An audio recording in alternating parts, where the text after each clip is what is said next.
Hi, Madhu auntie. Hi Nitya. So, this is our first podcast. What started this whole journey of podcasting was your book on dreams. So, I think for anyone who's listening, before we sort of jump into it, to understand what exactly is a dream.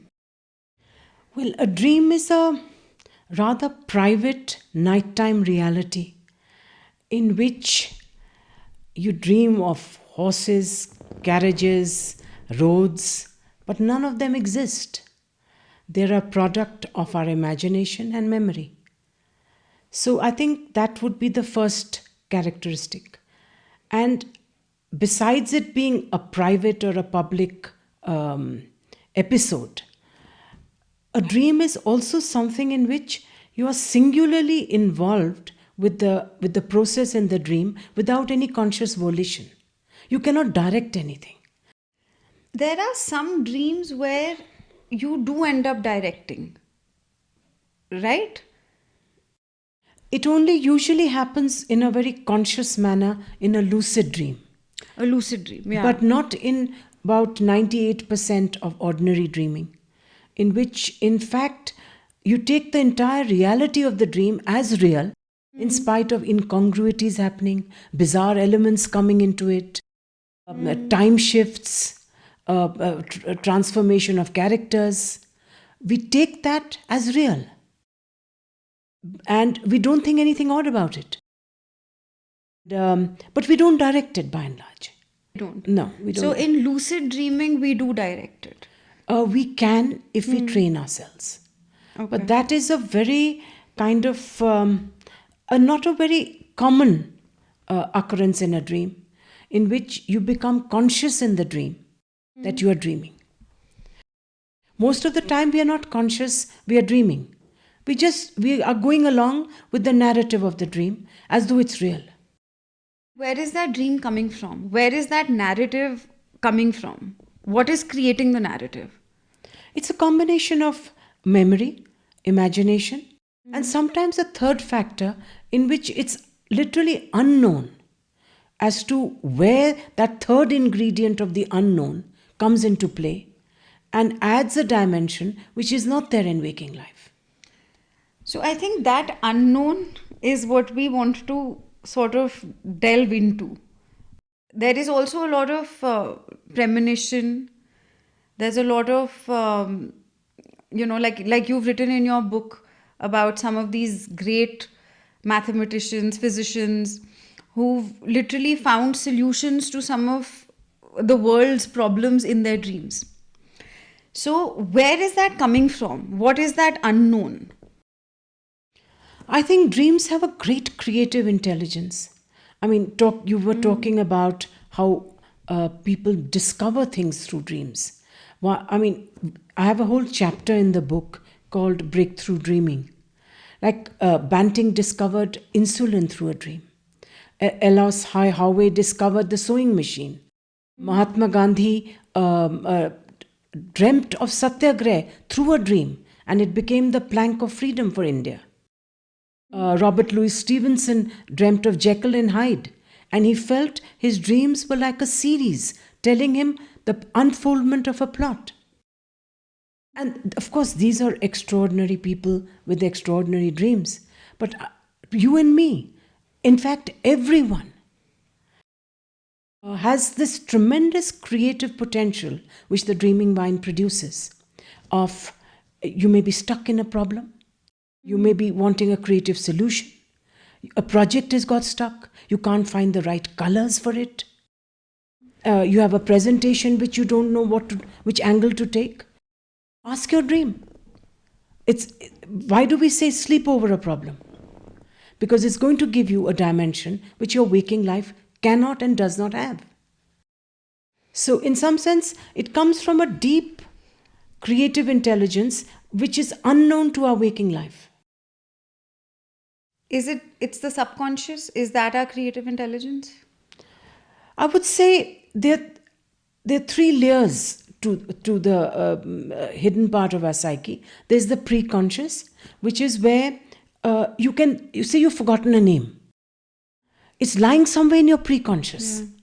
You can recall it at another moment, right? So it's more at the surface of the waking mind. Then you have the subconscious, where it's much deeper, where things like hidden childhood memories are lying, things you have seen in childhood are residing there, instincts, desires, fears, affinities, and repulsions. But these are you may not be aware of. They are lying deeply buried, maybe once seen, maybe once remembered, but now no longer. Uh, Gone right deep down and residing there in kind of a nascence. But there's much more to that than just mere preconscious and subconscious. There is another layer where, how do I put it? It's a reservoir of things you can never know consciously, solutions to things, grappling with completely new insights which come from there. Like I can tell you, And this is not awareness. this is not awareness. That's a much, much deeper level, I would say. We go much deeper. Deeper than awareness. Yeah. Okay. Deeper than, say, the creative bubble, the creative ferment, which the conscious mind has not been able to tap until you make an effort to do so. So, what is the difference between awareness and this space? So I would consider awareness a much more a deeper aspect of the psyche, which has got to do with, say, a primary reality. While we are talking still much more at the subconscious and preconscious level, well, awareness is what I would say the source of who dreams the dream. Who is the one who dreams the dream? That is awareness. Who is aware in waking life? Say, I could say, I as the personality am aware in my waking life. But who is aware of this personality? That is awareness in its primary phase. But in dreams, I would say that we are going into the deep end very quickly if we straight away go to awareness without traversing the whole trajectory from waking to preconscious to subconscious to a deeper creative intelligence, and then behind that maybe the primary phase of awareness, which is almost contentless, featureless. While all these spaces of the psyche are with content, they have images, they have memories, they have emotions, they have a ferment and incubation of new insights. But this is all in the level of still images. But awareness is a primary condition of beingness, which is different. Okay. And what about deja vu?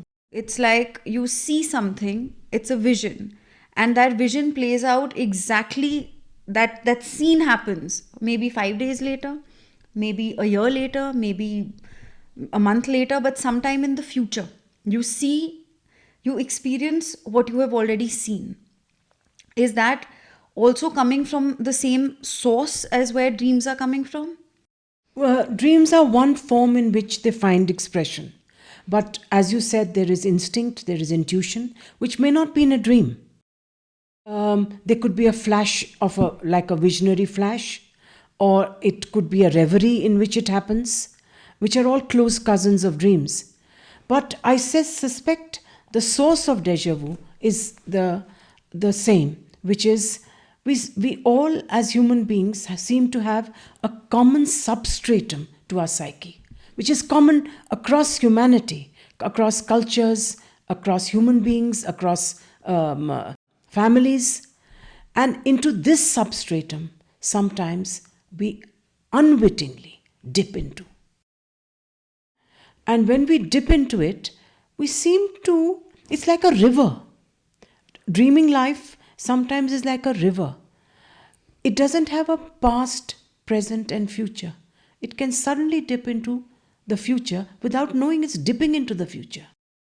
So It's, is the future then destined? it seems like that. It seems very much like that. So I would say most dreams are not premonitory. Most dreams are telling you about your psychological reality. Most dreams. And they tell us a hidden aspect about ourselves, our hidden hopes, our hidden aspirations, our hidden unfulfillments. So they bring to view a completely different face from what we know. So dreams, by and large, tell us things we don't know about ourselves. And what they do fantastically is to give us a completely different view than our waking reality. So they tell us how we feel, not how we ought to feel or how we think we feel, but how we actually feel about a situation, a person, a conflict. So, in some sense, it tells you the truth like a mirror. In the waking reality, what we do is we put defenses, we put a gloss, we sanitize our responses to make it the best we can of ourselves. Well, the dreaming mind never does that. It tells you and unequivocally what is it that you actually are going through. You dream of bizarre things. You dream of, like, random shit which you can't make sense of.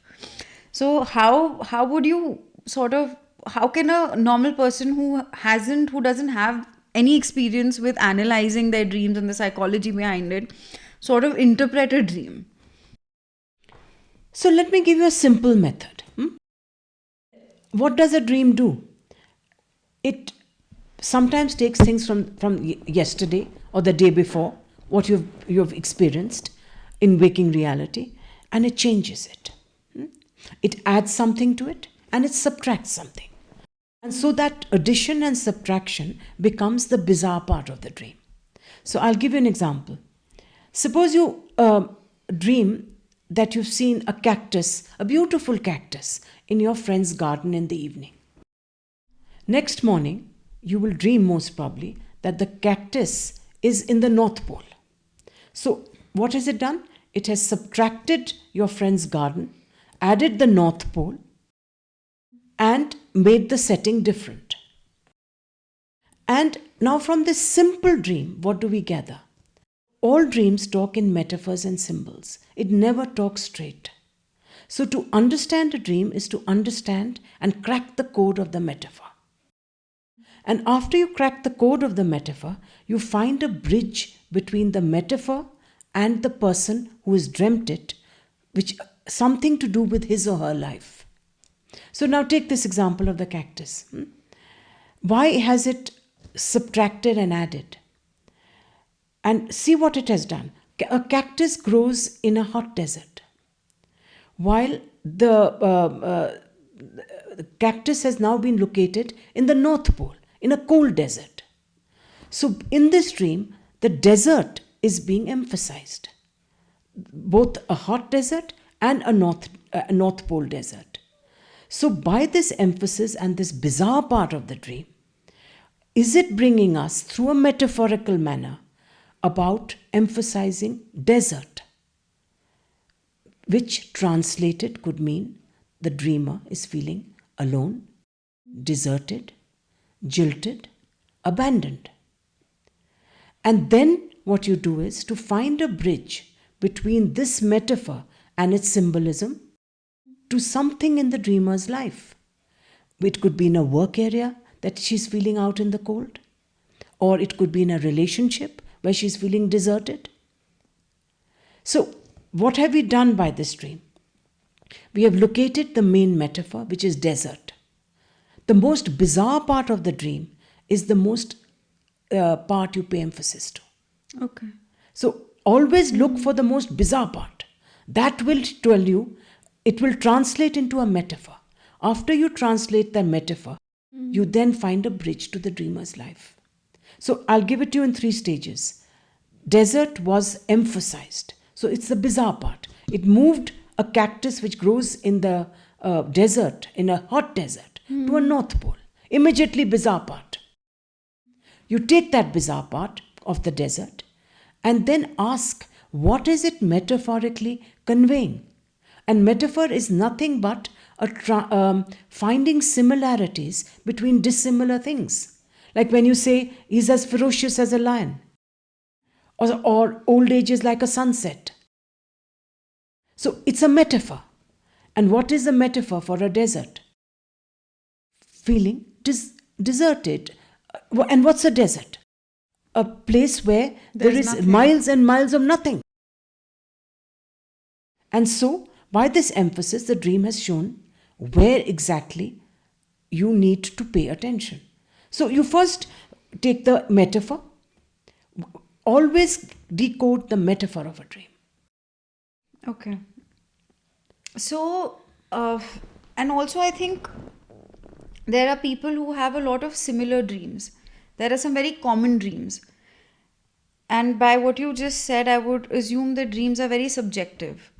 Because you could dream of a cactus, I could dream of a cactus, but depending on my scenario in life, where I'm at, what my physical world is like, what my mental state is like, that cactus would mean something else to me and something else to you.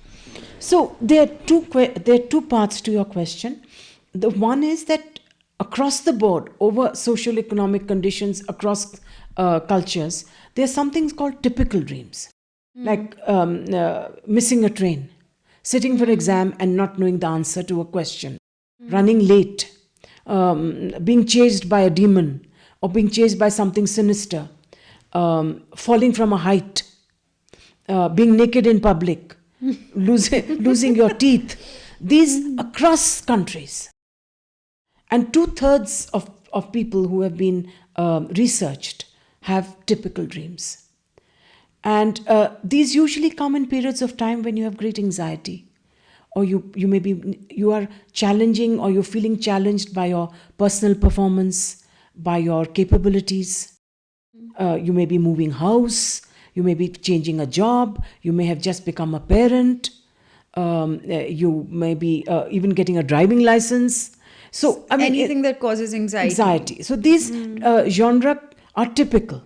And typical dreams, most dreams, as you rightly said, must have personal associations which are different for different dreamers. But in these typical dreams, there seem to be a standard association, because most of the time the dreamer cannot bring up an association. So that's why we call them typical, because they have a standard typical genre of expression. While snakes and things like that, even though we seem to have almost a racial fear of them, could mean different things for different people. Say for someone whom I know very well, he may be a snake catcher. He may not have no fear. In fact, he once came to our house with a snake in a bag which he had just caught in someone's house, while everyone else was going into hysterics. It depends upon, snakes can have sexual connotations. It can have feelings of great negativity, a poisonous sense of being toxic at that moment. And most symbolism, it's very fascinating. Most symbolism are very private and personal to the dreamer, and have a completely unique expression of that dreamer's psyche. You cannot standardize it. That person's association to a snake, to a car, to a figure in a dream. Your association to your mother is different from my association if you dream of your mother. Yeah. So that is the variety. So is it wise for us to interpret our own dreams? Do you think as people we're capable of doing that? I think just with a few basics, anyone can interpret their dreams. I don't think there is. Take your own example. Yeah. I mean, with just reading a book of mine, You began your own interpretation. But I also called you a few times, and and because that guidance was important. Well, you need a sounding board for some time. Yeah. Someone to guide you through a completely unknown terrain. And what the person is actually doing is to make you familiar with your own psyche, which by and large most people are not aware of. So is relationship also important? If there was somebody to come and sit in front of you who you don't know at all, and and they talk to you about life, and these are the 5 things that are happening in my life, and these are my dreams, is it possible to interpret it just like that as well?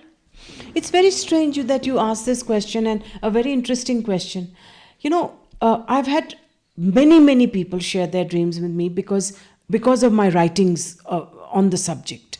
And it became so much so that I was sometimes trailed, so that I just hear a dream. I mean, people just wanted to tell this dream. I've done that as well. So what I'm trying to say is that I've met strangers who I have been in a bathroom in a ISC, Indian International Center, and they're telling me their dream across the bathroom. So I hope the doors were shut. Yes, definitely. So and there is an initial dream. The first dream a person brings is the most significant. And you may not know the person, you may know the person. You know why? Because in that dream, that person is telling you his or her whole life story in that one dream. It's called the initial dream, and one of the well-known psychologists called Jung paid great emphasis on this. So about 2 years back, I ran an online dream workshop. I didn't know anyone in that workshop. Someone brought these people on because they were interested, and everyone brought a dream. And through that dream, in that group, we unraveled a life story, a life pattern, a life script from that one first dream. And the rest of the dreams that followed were in some sense tributaries of that core issue in that person's life. And by the first dream, what you mean is the first dream that they tell you about. That's right. Because They it's in must have their had hundreds. conscience. Yeah. So, but it's of that valuable importance to them. Yeah. So subconsciously we know. When We not only know, we are now offering it for inspection. So it's almost as if your subconscious awareness is screaming to your conscious mind and trying to reach out to you and tell you so many things, and whether you interpret it or how you interpret it is I would also say a power in some way. It's a It's a gift. actually dreaming is a gift. Because in some sense, it is giving you resources which are not available to you normally. How do you view your life? The dream is telling you. What is this particular attitude which is coming in the way? Why are you seeing a person in a particular manner? Why can't you get past a particular hurt? Is it a reflection of your ego? Well, in fact, everything is the ego up to a point. But the dream is doing more than that. It is befriending you in a wise manner. It's not judging you. It's not judging you at all. It's rather sympathetic. It's compassionate. What about sexual dreams? Because what I read in your book was that every time we dream, we're in a state of sexual arousal. And that is the physical state. When the mind is dreaming, the body is aroused. Sex and dreams is a very taboo sort of a subject as well, but I'd like to just, touch it and figure out what's going on. So, what the best part of dreaming is that it is uninhibited. The amount of censures we put to waking life, consciously judge it, the dreaming mind is not interested. It's a free country. It explores, it feels excited, It loves new facets of sexual excitement, of libido exploration, of it doesn't know no barriers. And isn't that the beautiful part? It can, after all, the libido is an entity which, before taboos, is just free to explore. Conditioning, societal norms put a taboo on it. The dreaming mind is not interested in all that. So it could literally like take your grandmother and put her in a sexual dream. Totally. Literally. Totally. Like, yeah. After all, it's libido. It's eros. So is there a reason to why a particular person? No, actually, even if the stranger is there and I ask you, Nitya, what did that stranger remind you of? Who did you? You will find some association. Some. And that association is significant. And it's not that. I know a friend who dreamt that she was making out in the back of a bus with a stranger, and complete, and the whole bus is watching. No one's they're not bothered. And I probed and asked her, who was that stranger? So it reminded her of someone in childhood who she had a crush on, but it never came to anything. So, in some sense, there is that connection got transposed onto the stranger. And it was expressed. The dreaming mind is free, so it expresses it. There will be some connection, unknown to the dreamer, but if with little probing, facial feature, gesture, which part of the bus, they may have driven together in the school bus. So there are many. It's very subjective. Yeah. So something which at one point excited you, which you repressed or you couldn't fulfill, will find expression in dream, not in the identical manner, but through a combination, a permutation of that aspect. It's like a very crazy jigsaw puzzle. Crazy jigsaw puzzle with lot of logic. Where's the logic? The logic is that it follows the thread. It has a thread. It's not let go of the thread. It will find different expressions. But if you can trace back the thread is there. It's a way of constantly looking at yourself, which is what the dreaming mind does spectacularly. Most of us are not in touch with ourselves. How did you get onto this journey of... it's a crazy Yes, path. it is a crazy path. I was 80 and I didn't know what to do with my life, where to go, what to become. So I trekked up the mountains into the Himalayas, and with some background from my mother's association, I went to my teacher in an unknown little monastery stroke ashram in the Himalayas.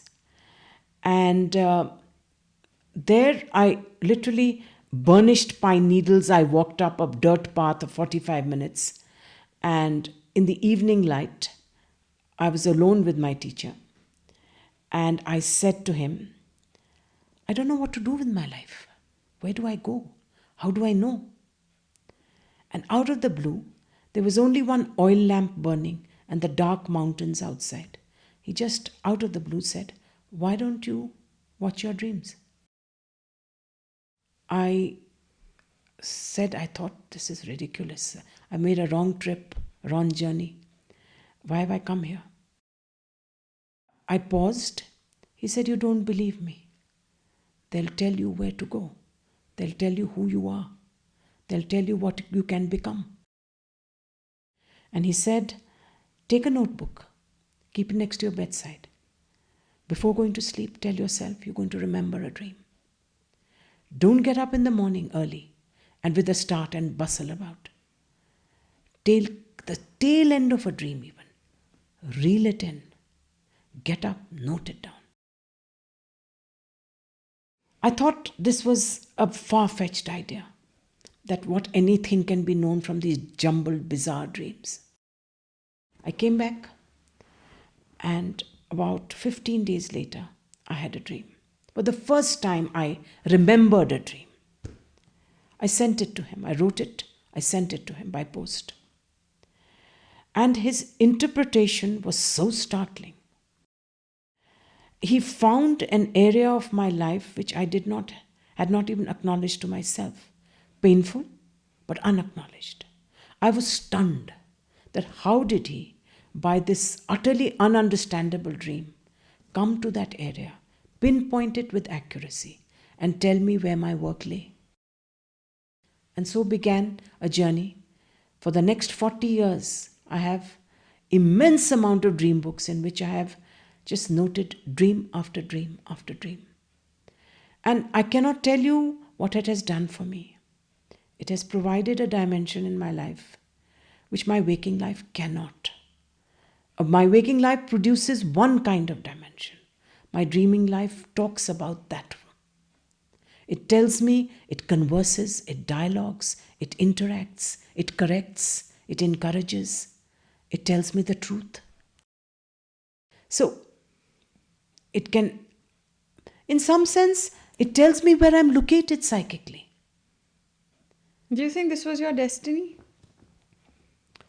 I don't know how to call it. It is, everyone has a calling, right? This could be some part of my calling. I won't say the full. Some part of calling which made me want to know myself. And I got a tool.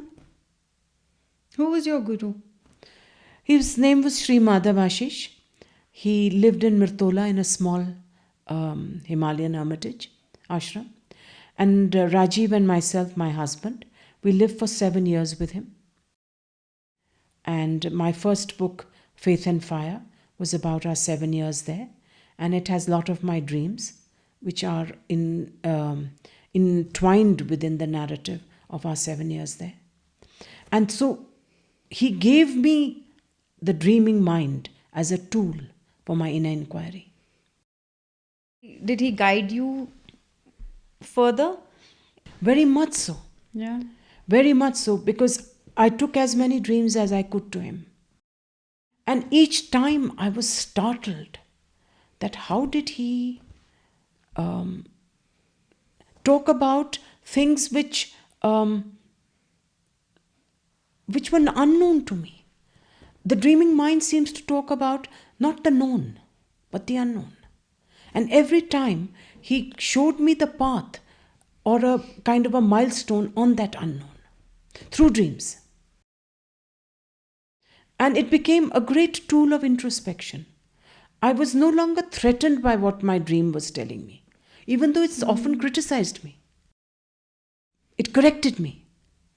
But I realized it did it with the greatest compassion. The fascinating part is, as soon as I took the correction, they helped me. They furthered me. And every time I couldn't take the correction, I found myself getting stuck in some area. Then I realized I'm not taking feedback. I've got stuck in a groove, I've got stuck in a pattern, there's a habitual way of thinking which is coming in the way. And I couldn't find what that habit was. I couldn't find what that pattern was. And then a dream came along and said, hey, this is it. Come on. So if somebody wants, because dreaming is so personal, everybody does it. Everybody has, I think, an average of 4 dreams a night, if I'm not Minimum mistaken. 4 dreams. And we Whether you dream for remember 2 them. hours every night. Every night we dream for 2 hours. And as soon as we go to sleep, after first 90 minutes, we have our first episode of REM sleeping, which is rapid eye movement. What happens is, under closed eyelids, your eyeballs move from left to right, right to left, as though you're watching a tennis match. And if you wake up the person at that time, he's dreaming. She's dreaming. And this cycle throughout the night occurs every 90 minutes. So that means 4 dreams minimum every night if you're sleeping for 6-7 hours. And a dream can last from 5 to 20 minutes. So it is mandatory as a human species, in fact as a mammalian species, that we dream. Now take whales. Huh? They dream from one side and they're awake from the other. So one part of their brain, while they're floating in the middle of the sea, is dreaming. The other part is awake. Then the other will, they'll switch. Is that some sort of self-protection? Yeah, so that they can guide themselves through the waters. Say a dog, they put them under electrodes. So they'll whimper, as though they're chasing a cat or they're wanting food. They're going through REM sleep, but we don't know what they're dreaming. But they've put them under electrodes, dogs, chimpanzees, including bats, including crocodiles. They put them all. But they found only mammals dream. Okay. Reptiles don't. Okay. Birds don't. So the question really arises, why has nature put this mechanism into our psyche or into our system? And the amount of research done in the lab on dreams is phenomenal in terms of they've found it in telepathy, they've put people in precognition, they've monitored shared dreams. What are shared dreams? So this is a shared dream. Two people dream the same dream on the same night about the same thing.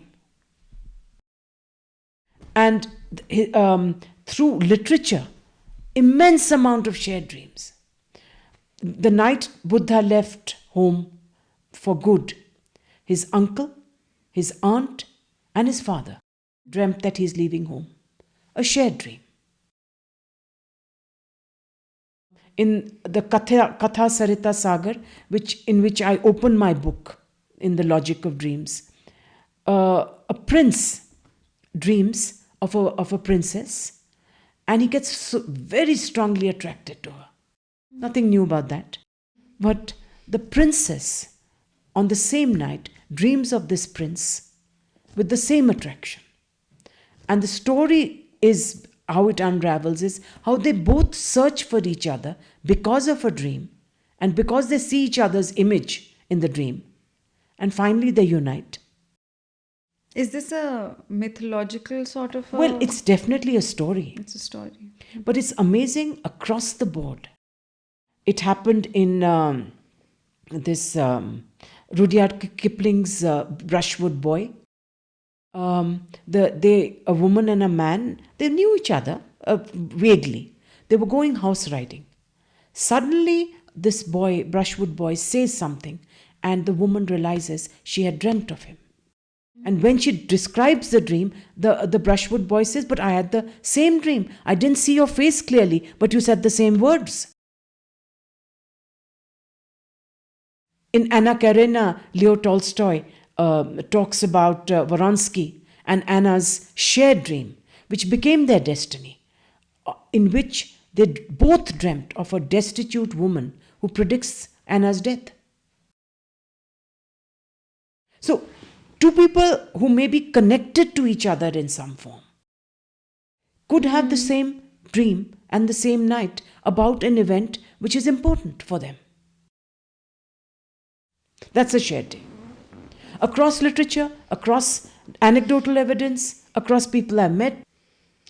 So, what I'm getting from all of this is that there is a destiny. Literally, like things are meant to happen and they happen. Is there any scope for personal choice then? I know it's very scary because there's a guy called John Donne who wrote Experiments with Time, and he had an immense amount of precognitive dreams. Sometimes very small and irrelevant ones. Like, I'll give you an example. I'll come round to your question. One day he dreamt that he's being chased by 2-3 dogs. And because he's being chased, he jumps a fence and goes into someone else's house. Just 2 weeks later, he's flipping through his dream book, and this incident had happened 3 weeks before, and he had noted it down, had forgotten about it. So if you are even predestined to jump a fence with 3 dogs chasing you. Exactly. I mean, what are we talking about? Well, I'll go back to the old analogy that you're dealt a pair of hands in cards. You've dealt how you play it is the choice. And then it becomes a more complex issue. You play the cards according to your inclinations, according to your way you look at reality, according to your perceptions, according to their limitations, according to what has hurt you, what has, in some sense, something you have not managed to get over. So, all of these, in some sense, guide how you view reality. And if this whole web of conceptions is where you see the reality, you'll see it in a particular way. So that even if an event comes to you, which is fortunate, creative, beautiful, does your web of conceptions of the past stop the moment from seeing it as it is? Or are you free enough to meet the so-called destiny with a clean slate, which many of us can't? Say an accident is about to happen. And we have a whole set of vrittis, a whole set of perceptions. Vritti is what? Inclinations. Preconceived notions? Yeah. Okay. The way your psyche reacts to things. If that Isn't that karma in itself? that is it. But suppose you have that already set helmet on your head and you have an accident. That helmet will make you see that predestined moment in a particular way. And that is where the only choice lies. Can you take that helmet out for a moment after the accident and see that, the helmet may have saved me, but it also obstructed me. It may have fallen down over my eyes from seeing the road ahead. Perception. Yeah. So, in fact, the greater binding is not what is given to you, but is the way you have perceived it. Yeah. That is the bigger binding. Yeah. And that's the scary part. We all know how difficult it is to change. We can't get over a single habit without struggling against it for a long, long time. How do we change how do we change our perception of suffering, of misfortune, of ill health, of loss?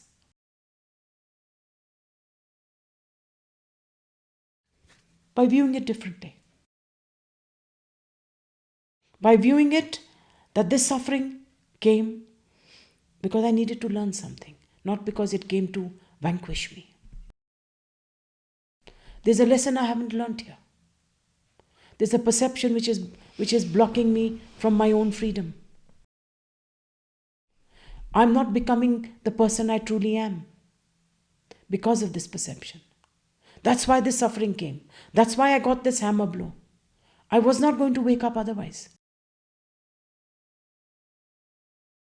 I feel from my own experiences, from the worst periods of my life, from the storms that, just come and shake you completely and you lose your foundation. And then you start to question. You question everything because suddenly that basic structure that you stood on is not there. And at that point, when you start to work on yourself, the only way to do this is to become the observer, like we have discussed in the past as well, and to observe yourself. So that judgment of the situation itself changes, and suddenly the judgment is gone.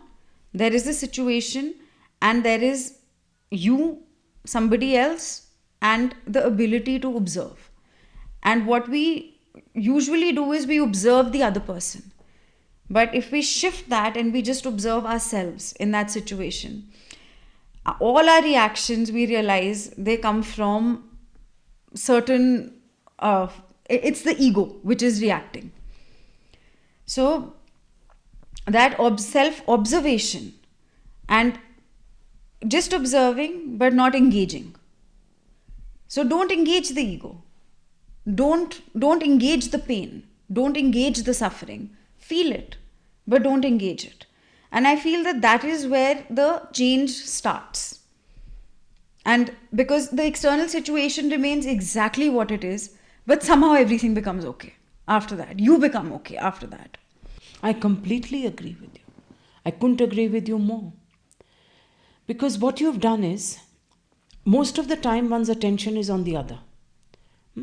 About the wrongs they've done, the injustices that have happened, and the bitterness of failed expectations, let's put it that way. Nothing else but failed expectations. But suppose you say that these are my expectations. Why should anyone fulfill them? I'm thrusting my expectations onto someone else, expecting them to fulfill it. They are mine, they come from me. So what you've done is, you've shifted the focus slowly back to yourself. What do I want is what I create my reality outside. When I don't get it, I'm upset. When I get it, I purr. So everything, the origin is me. It doesn't belong there.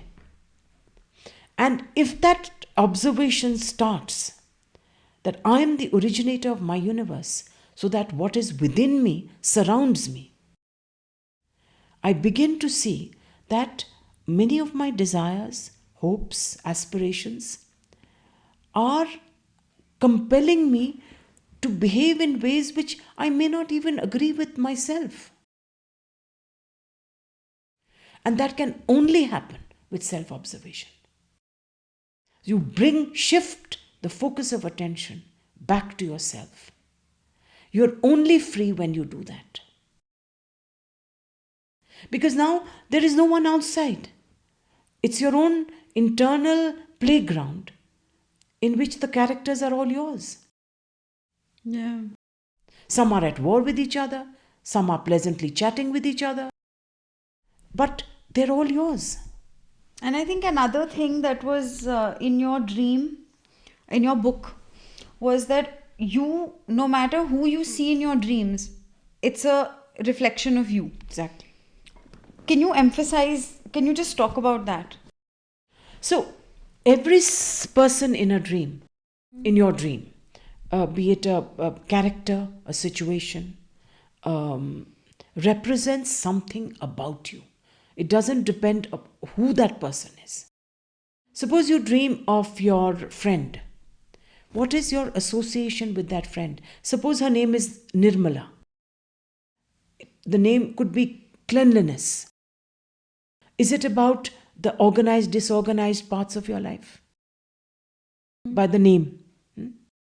Um, could could the way that person, attitude that that person has, represent over interference? Suppose you associate that person with over interference.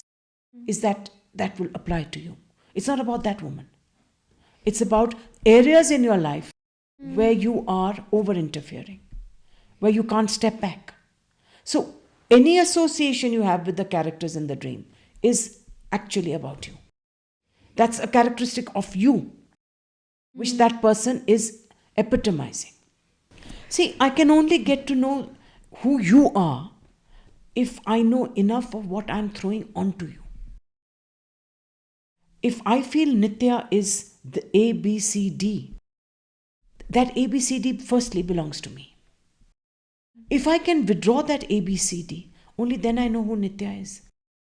That means I've withdrawn my expectations from you. I've withdrawn what I think you are. Assumptions. Yeah.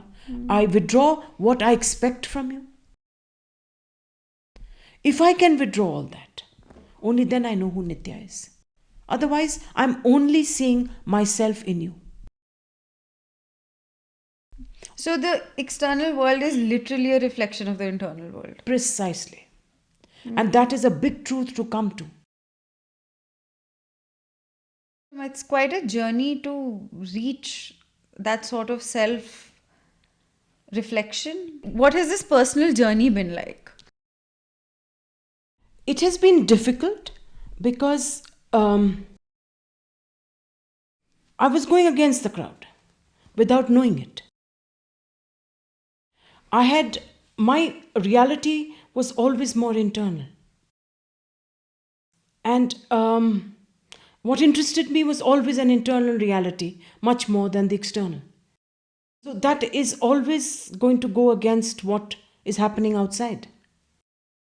And I realized quite early on that all my suffering or all my expectations or all my so called inadequacies was entirely due to some perception which I wasn't getting right. It looked as though it belonged outside, but every time I looked there, I didn't find an answer. And so I realized that if it is not there outside, then it must be coming from me. And if it's coming from me, I better find out what is me. How old were you when you had that realization? Say about 27, 28. Yeah. But coming back to dreams, of is there anything is there anything that you would guide somebody to do to begin this journey of dream analysis? First, there are two things. Most people don't believe in dreams.